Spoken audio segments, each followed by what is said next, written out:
Well, hello, welcome folks to the Delta Protection Commission's first webinar on broadband speed testing in the Delta. My name's Virginia Gardner and I'm a program manager at the Commission and one of the people who was working on broadband and trying to see what we can do to help expand and improve the internet in the Delta.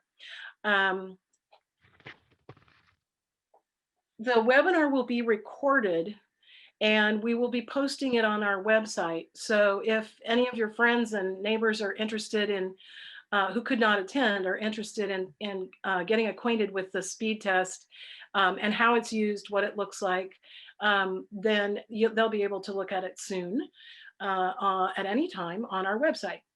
During this brief presentation, please keep your mics muted to avoid background noise. I'm sure a lot of you are very familiar with this Zoom practice, but just a reminder to stay muted. And please feel free to post any questions that you have in the chat, although we will also have time for questions at the end of the presentation. And we will try to bring up the chat questions as we go. We will try to end the webinar promptly at 12:15 because we do have the Spanish language presentation that we will follow with, and so we want to keep that getting started on time. I'd like to introduce our speaker. David Espinosa is an electrical engineer specializing in telecommunications systems. He has worked in Northern California for the past 4 years as a broadband specialist. And he received his Master's of Engineering Management, as well as his Master's of Science and doctorate in telecommunications from the University of Colorado at Boulder. He conducts technology, economics, business, and policy analyses with the goal of reducing the digital divide to bring widespread, high-speed, and reliable, key is reliable, internet service to improve quality of life for people. David joined Valley Vision, which is a nonprofit, in 2020 as project leader of innovation and infrastructure to support efforts of the Connected Capital Area Broadband Consortium, which is sort of like the greater Sacramento metropolitan area, with the overall goal of reducing the digital divide in the capital region. So welcome, David.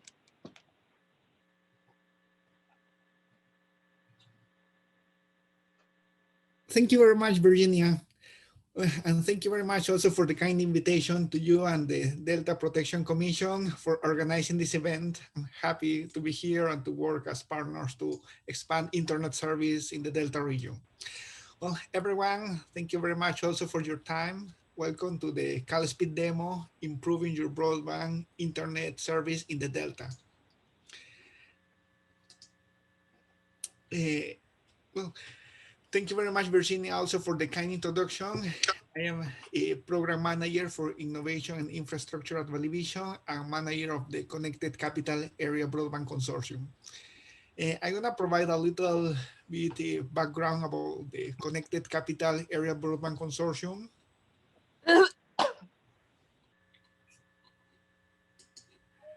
The consortium is funded by the California Public Utility Commission under the California Advanced Services Fund program, more specifically under the Urban and Urban and Rural Regional Consortia account. And the scope of work includes engaging stakeholders to achieve California broadband access goal of 98% internet access to households and residences. Our scope of work also includes identifying potential California Advanced Services Fund infrastructure projects and other opportunities to expand or upgrade broadband services. We also support the applicants for this fund to expand in the project development and grant application and conduct different activities that leads to these applicants to apply for these state funds. We also assist the Commission in conducting broadband coverage and speed testing. This is one important activity that the Broadband Consortium actively works with the Delta Protection Commission and partners across the region to validate the internet coverage reported by internet service providers.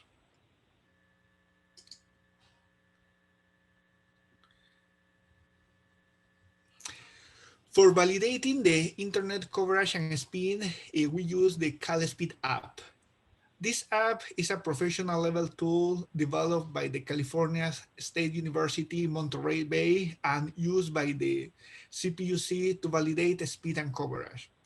This app allows conducting a performance test for internet service, which includes download speed, upload speed, which is the speed of the data transfer that the data comes to your computer and reflects in how fast you can have access to video or the information that you want to get from the internet.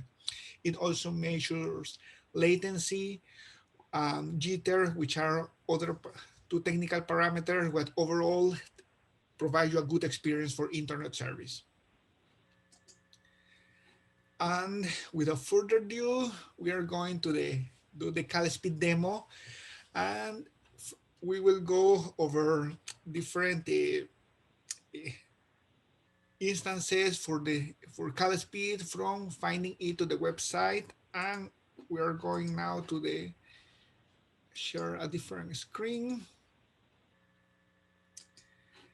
You can find the CalSPEED app in this website, and you can see my screen here. If you go to calspeed.org, you will be able to find the different installers for CalSPEED. There is the version for Windows operating systems or PC. There is the version for Mac.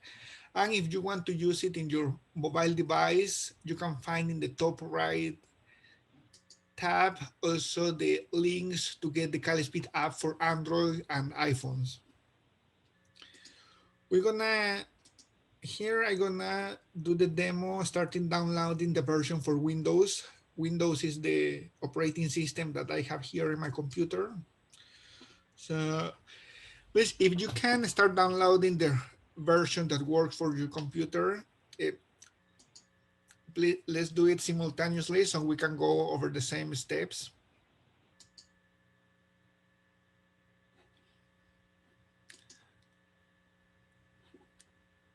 Okay, you can let us know in the chat if you might have any problem finding the website or downloading the app. Okay. Once you have downloaded the app, just double click it and proceed with the installation. And since it's an app developed by CSU Monterey and used by the CPUC, sometimes Windows don't recognize it as a big vendor of apps or software, but it's a trusted application, so you can go ahead and run it anyway. Then proceed with the installation.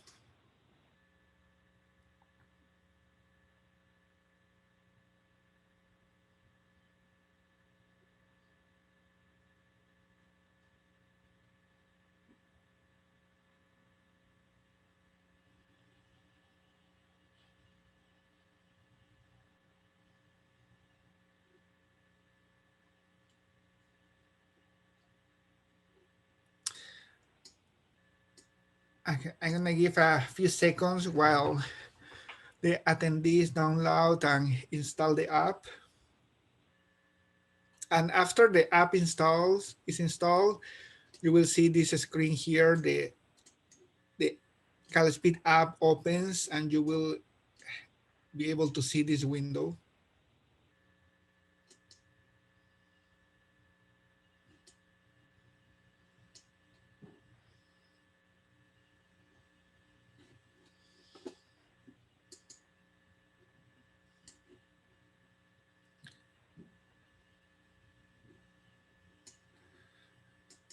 And we have some message from Amber.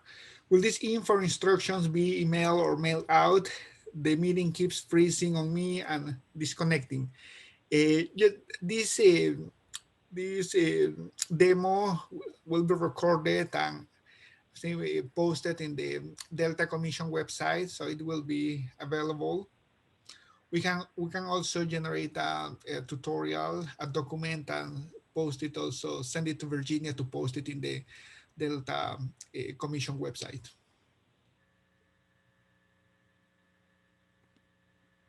Yes, that's correct.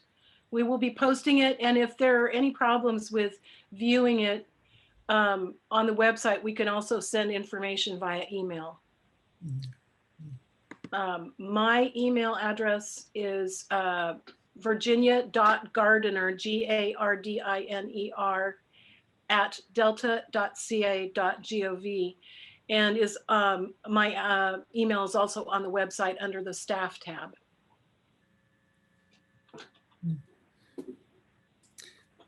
If your internet connection is freezing, it's also more, it also makes the case for downloading and running the app. So in order to test the actual speed that you are getting from your internet service provider. That's absolutely correct. And that's one of the reasons why we're having David demonstrate the map, because the map requires even more bandwidth. So we were concerned that people would not be able to see it. Okay, when we have the app installed, you can go to settings and list your internet service provider. In my case is Wave Communications.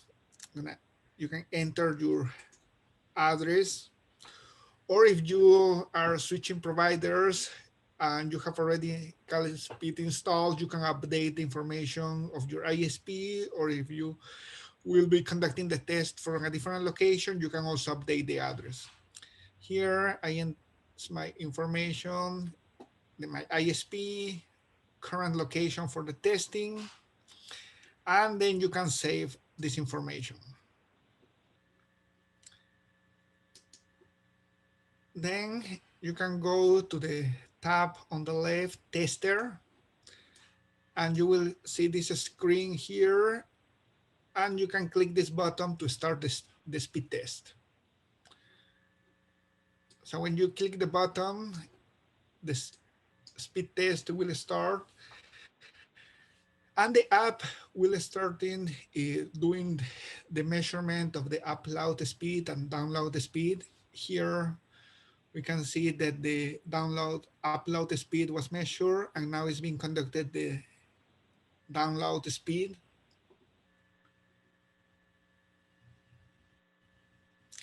And an interesting approach from this app is that this app tests your speed against a local server in California, but also a server in Virginia in the East Coast.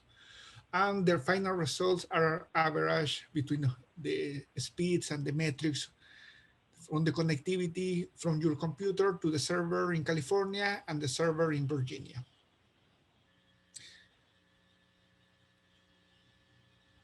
Now is testing and measuring the download speed with the against the server in California.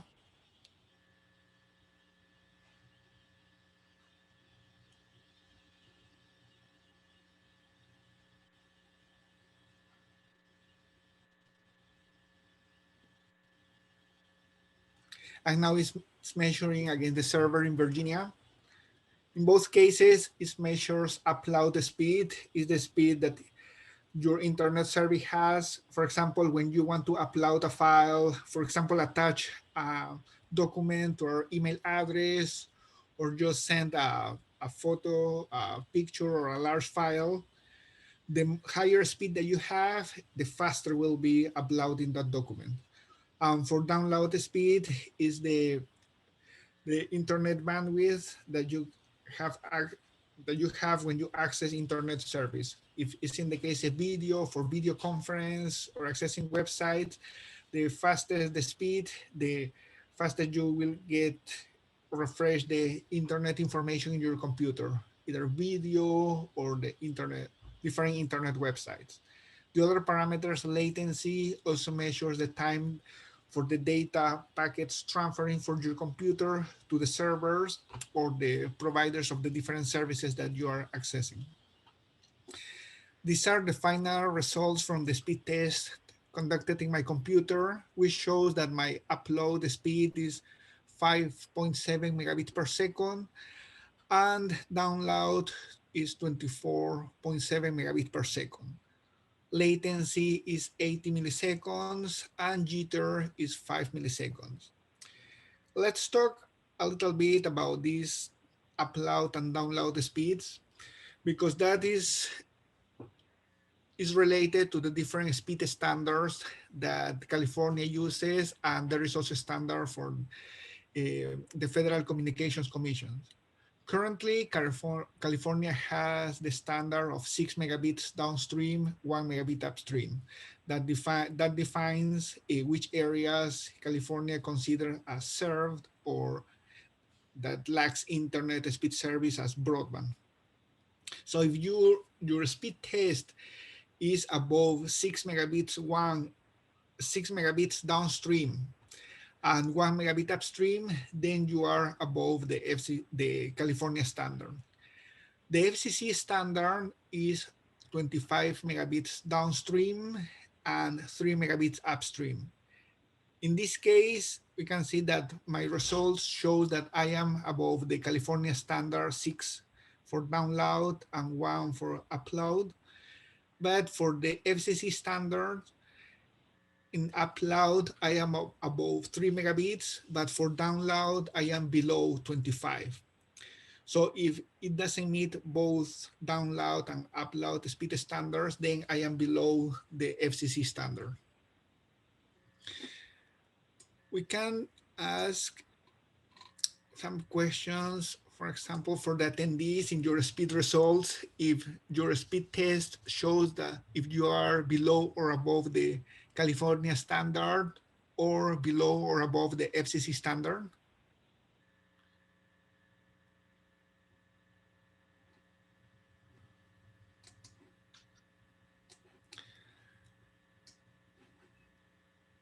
The question Michael Steinbacher is asking about installing on Mac operating system, that it can't be opened because Apple cannot check it for malicious software.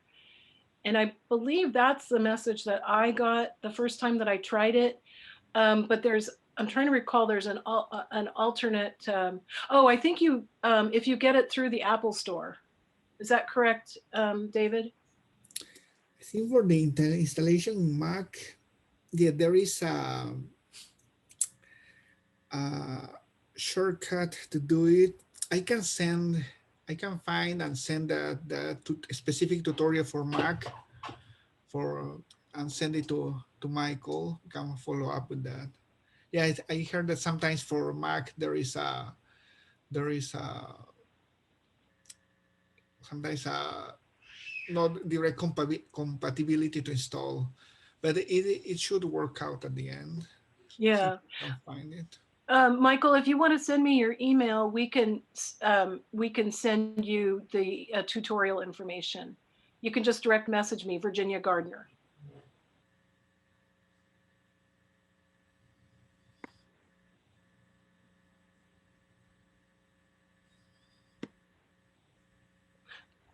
We just have such a brief time for the presentation that I hate to slow down too much.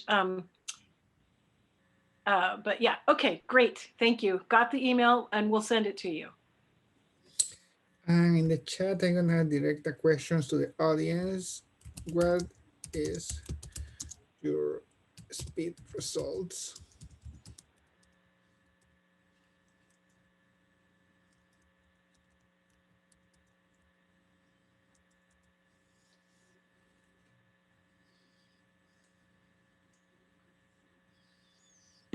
For those of you who were able to test, if you can let us know what your speed results are.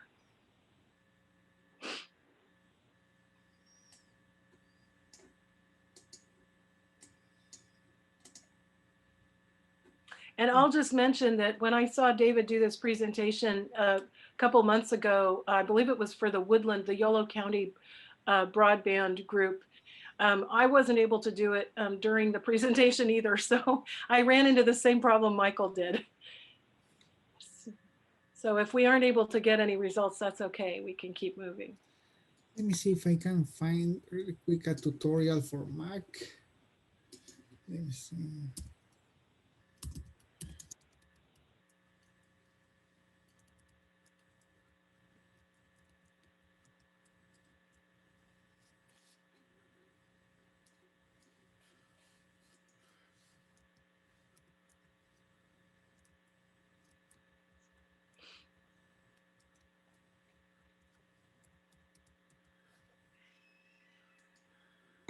Uh,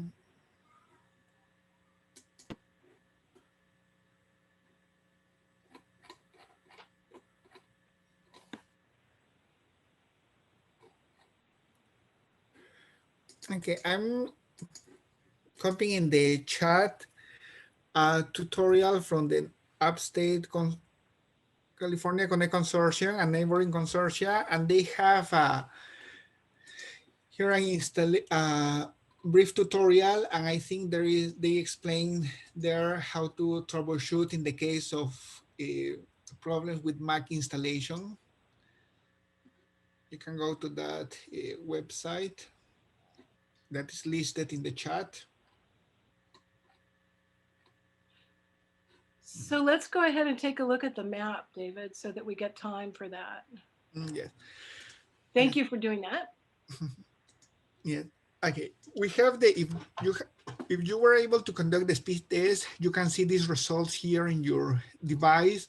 But also one important feature of this app, since the CPUC recommends and use this app, is that the results also go to the California Interactive Broadband Map. If you can go to an internet browser and open this website, broadbandmap.ca.gov, this is the California Interactive Broadband Map, maintained and developed by the California Public Utility Commission and the CSU Chico Geographical Information Center.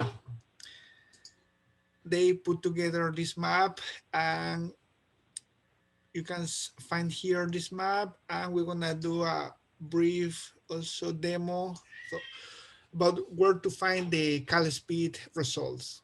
If we go to this map, the initial view is this gray background.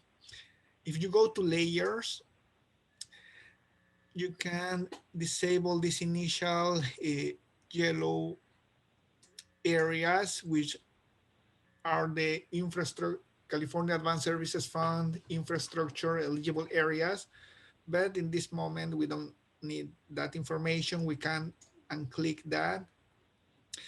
And we can go on the tabs of the left to political boundaries in order to enable the county's boundaries and census designated places. And now we can make a zoom in the Delta region. We can see here the area of Ileton, Walnut Grove, Rio Vista, Kirtland, Clarksburg. And if we go to the tab of CalSPEED and public feedback, you will see two options for CalSPEED. One is for the public mobile test results. That is for the results if you conducted your test using your mobile phone and testing the internet service of your mobile carrier, or the CalSPEED app public fixed test results if you conducted your CalSPEED test using your residential device, such as your PC, your laptop, your tablet, and that tested the internet service at home. So if we enable this mobile testing layer, we can see all these dots are the speed test results from CalSPEED apps in the region. And I think the consortium has to thank Virginia and the Delta Commission for the recent increase in speed testing conducted in the Delta region. Here we can see the results. And if you click in any of these dots. Oh, of course. First, you need to select one of these circles for in order to see the information that the map shows.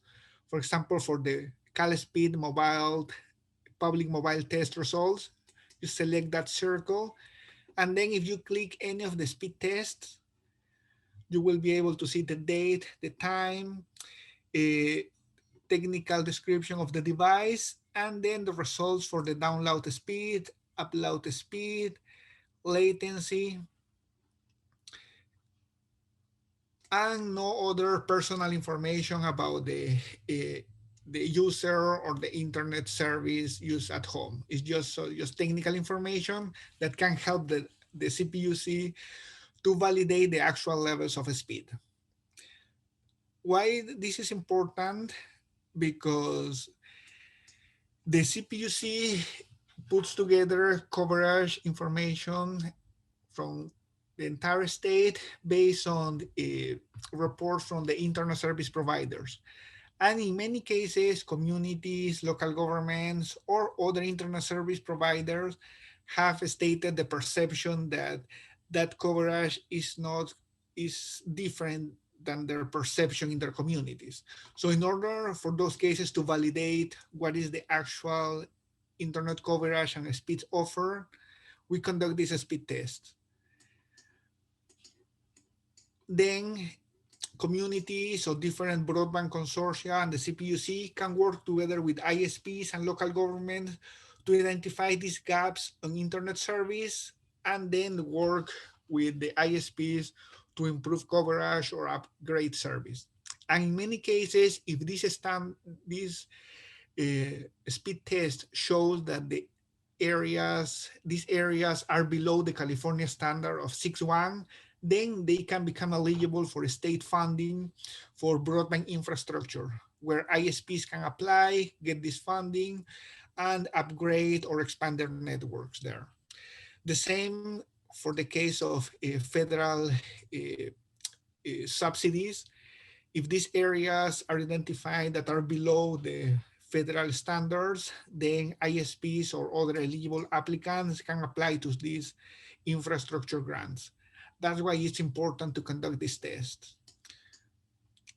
This is on the side of public mobile testing when users use their mobile phone to test the internet speed provided by the mobile carriers. But what about for the residential internet service?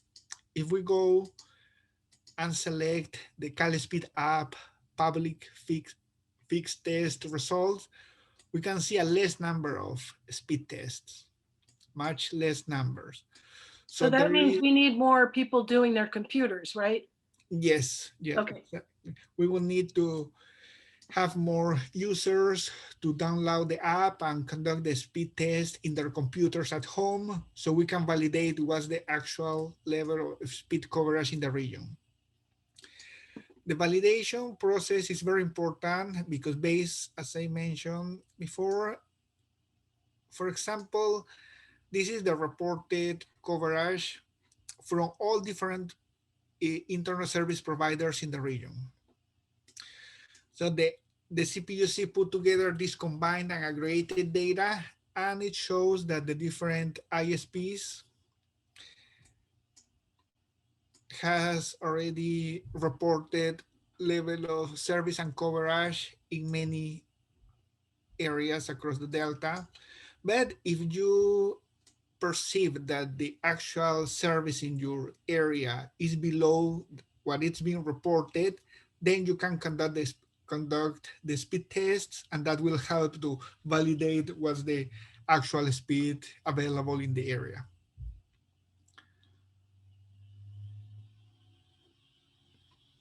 And The, the more data points that we have, David, the more we can demonstrate to the California Public Utilities Commission that there really is not adequate coverage in specific geographic areas within the Delta. Is that correct? yes, yes, that is So, correct. so, so we need as many tests being done as possible. Yeah.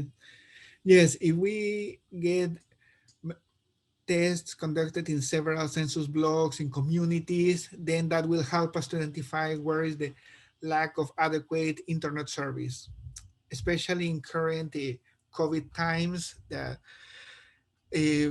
students have to conduct education or have access to online classes through the internet, or people have to have a doctor appointments through telemedicine or telehealth applications, or even just working from home.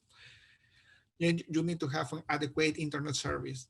And in many cases, we have multiple internet users within one household using video conference at the same time. So it's important that everyone has a good internet service.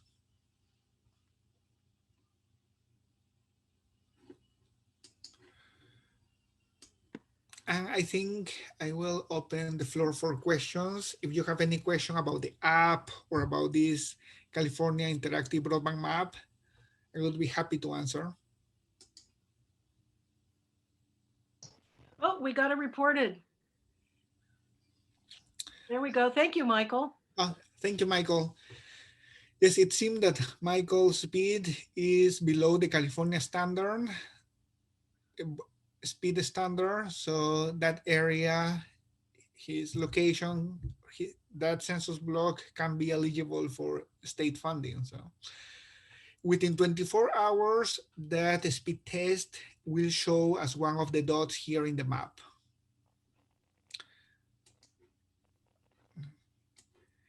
In the consortium, we use these speed test results to identify also which areas we can work with internet service providers and assisting them to apply for state funding to expand or upgrade service in that area. So thank you, Michael. That give us one more speed test and location to look into. And David, would you recommend that if people are able to take the little bit extra time to go ahead and do both on their phone and on their computer?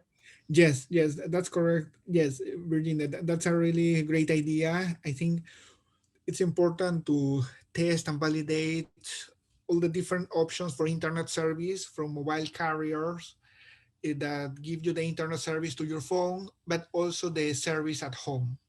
So yeah, both of them, it will be very important to have this validation for both services. Yes, and we just got Michael's iPhone speeds as well. So pretty uh, pretty close on the upload and even worse on the download. Well, this is good information. So I really appreciate everybody doing the test. I know one of our participants, Paulette Henham, has already done the speed test, I believe. And Paulette, was that on your was that your internet or your phone, or rather your uh, computer or other device, or a phone? And Paulette, you are muted right now if you answer.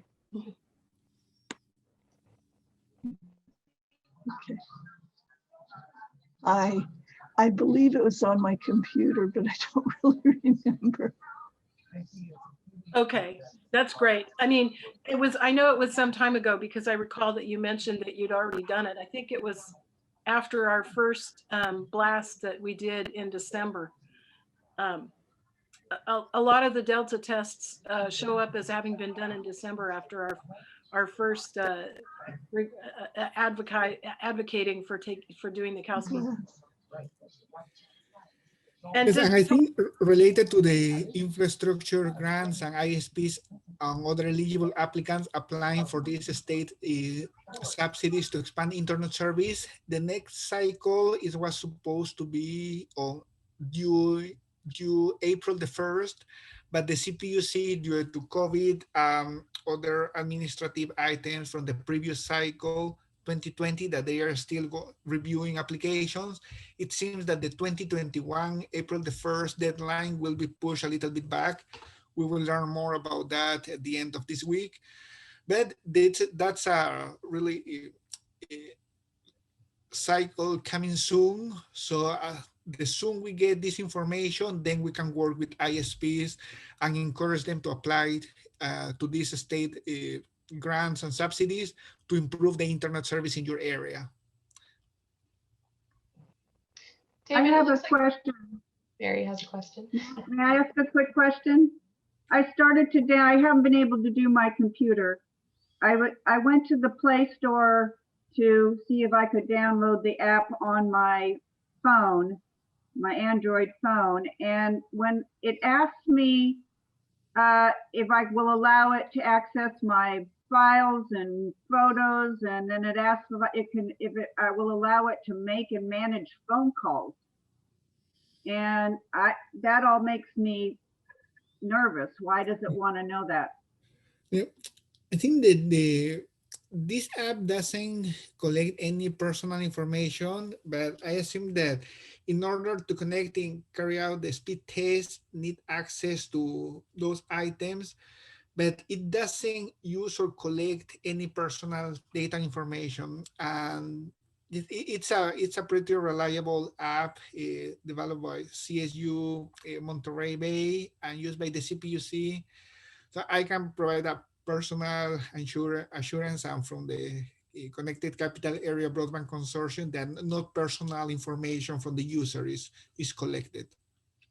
Sometimes in order to have the access to conduct the speed test and the networking capabilities of your device, you need to have access.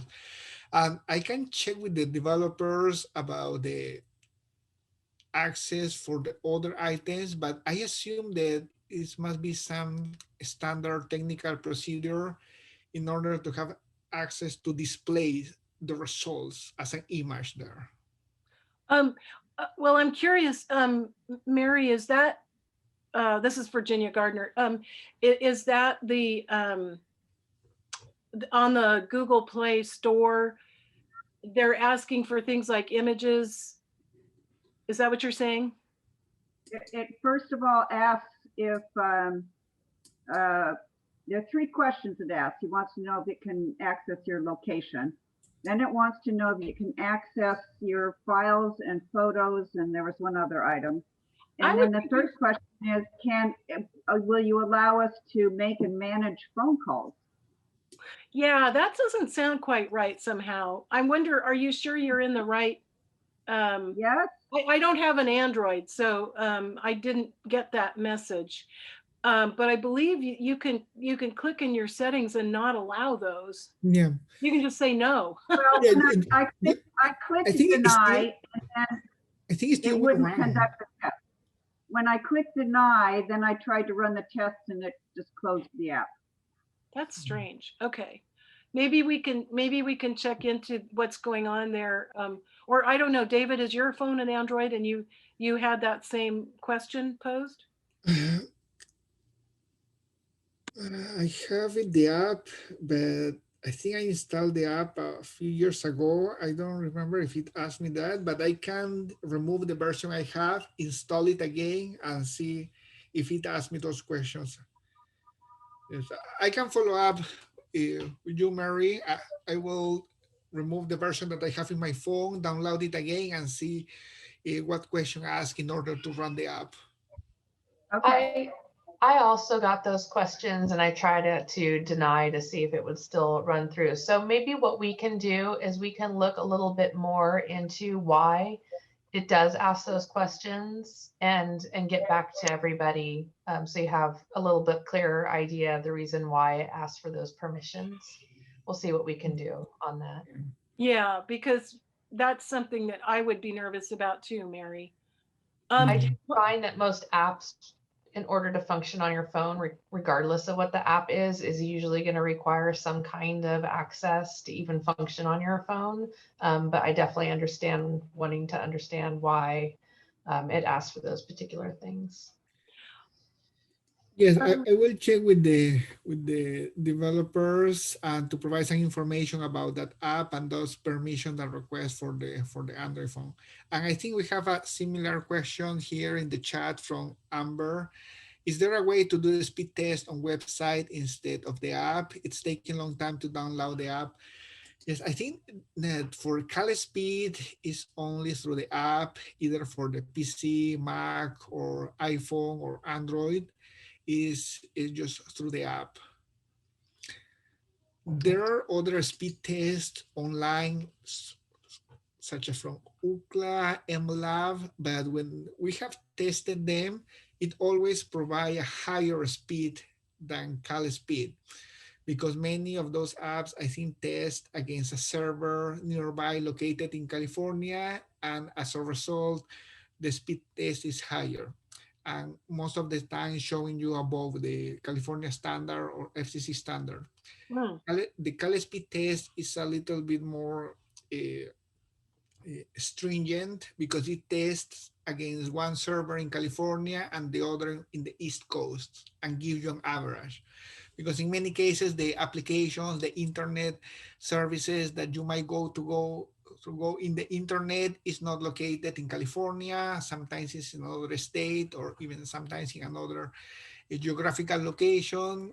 So an average between a server in California and East Coast gives you a more accurate speed results in comparison to just testing it with a server in California.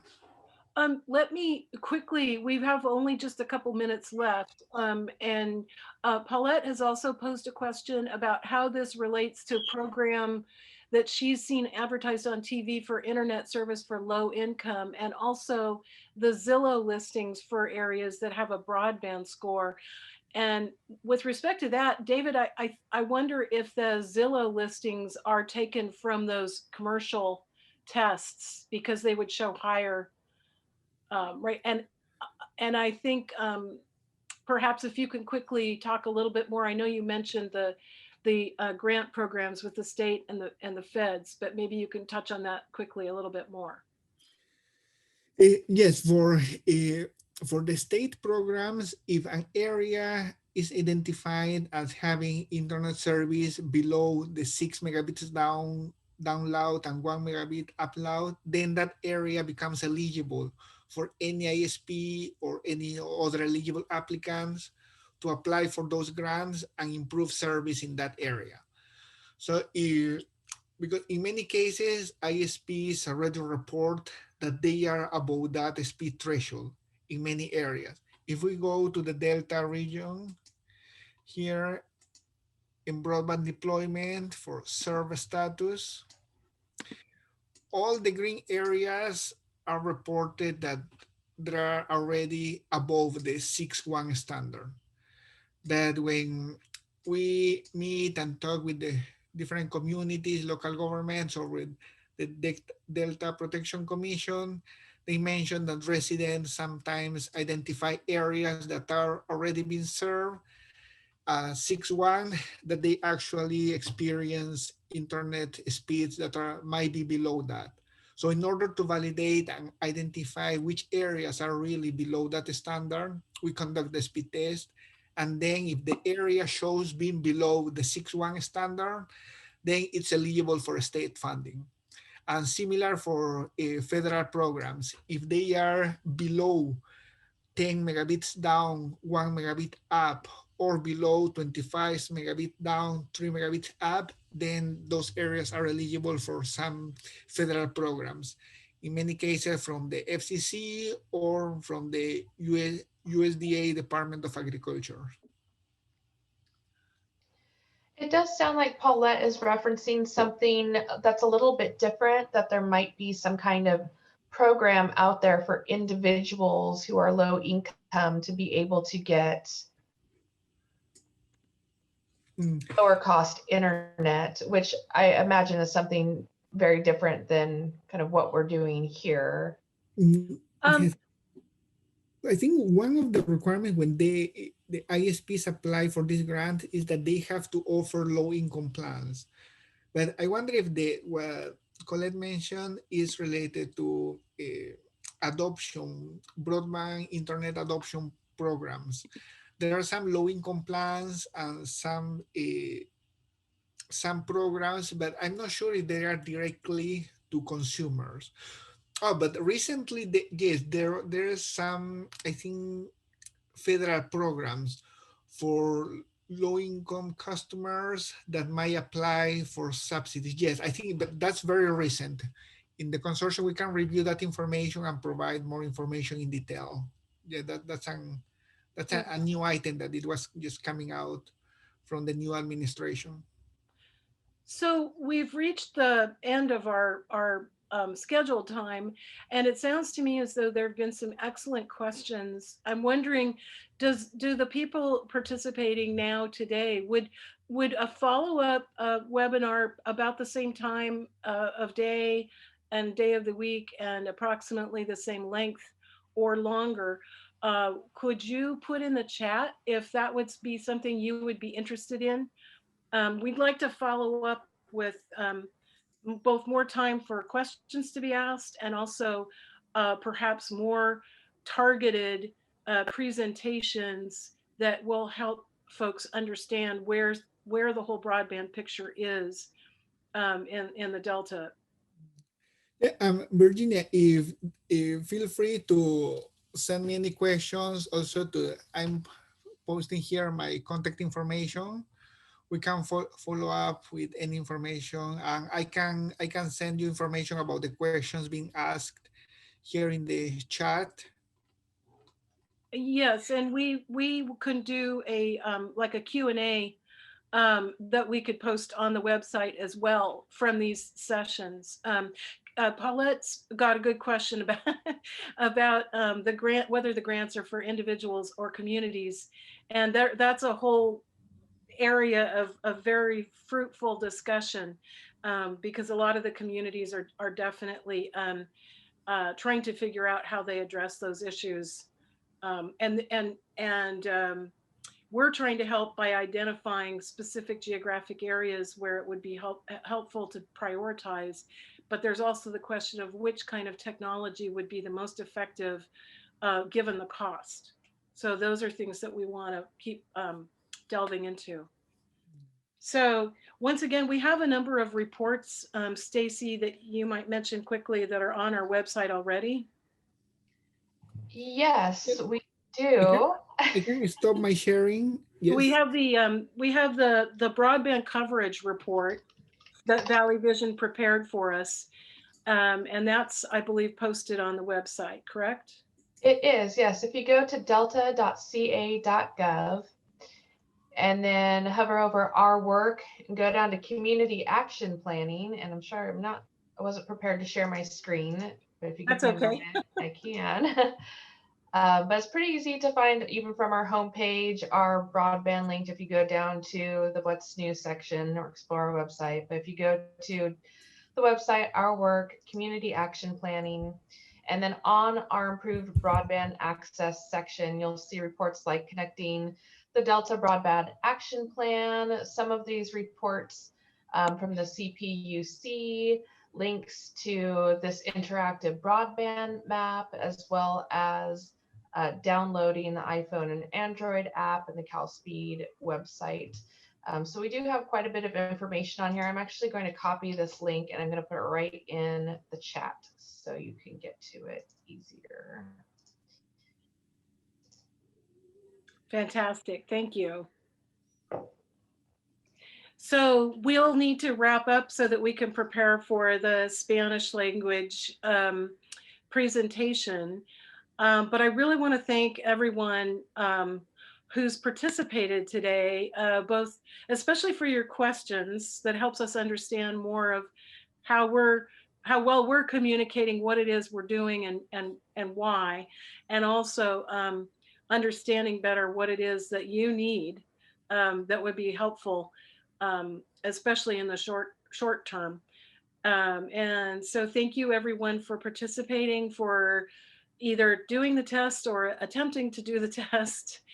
The mere fact that folks had trouble downloading the application kind of speaks for itself in terms of if you can't download something, then obviously you're something that's really not very large, right? This application, then it implies that there's definitely better service needed.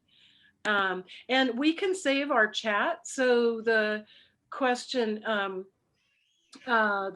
will be, we can post them obviously anonymous questions. Michael is asking, what is the intended expected outcome of the program?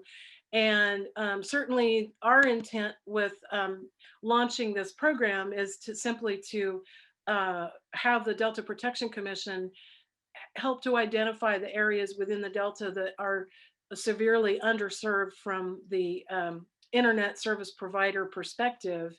And then work with both the local governments and the California Public Utilities Commission, and then also coalitions of organizations such as the one that David is working with, the Connected Capital Consortium.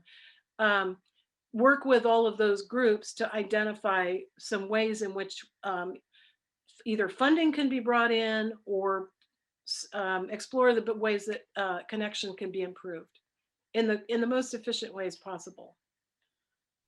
So with that, I'll just say thanks again, everyone. And we hope that you will participate further with us. And by all means, email me or feel free to email David as well if you have any further questions or comments and feedback.